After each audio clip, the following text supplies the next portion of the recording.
Ang Lilet Matias! Kung isasama ka ng alien sa kalawakan, saan mo gustong dalhin kanila? Mars. Oo. Tama. Tama. Sa Venus. Okay. Isang sagot kasi is in general na ibang planeta. So, Sa moon na lang. Para, di ba, ako na yung second na taong nakatapak sa moon. Oh. May second na ba? Di ba may first? May second na. Oo, basta nasa list ako na nakaapak sa moon. Bakit? oh yan na. Okay. Dahil dyan, tama ka. Ay, oo. Sigilan nyo ako. Moon yun.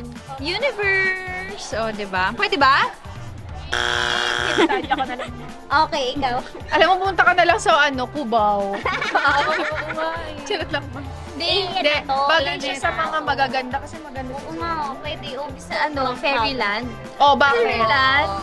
Pwede ba yun? Eh, Pwede bang sa bahay na lang? Pahinga na lang ako, ma.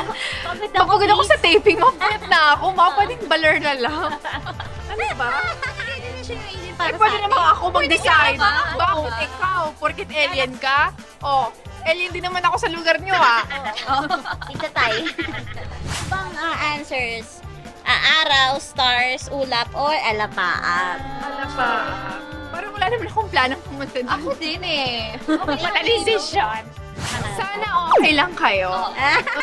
Okay lang yan. See you na lang sa taping. See you sa taping, guys.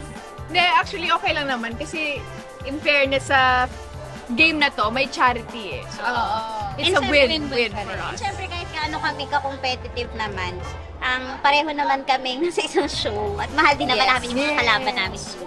So, Fun lang. pero siyempre, kailangan manalo kami.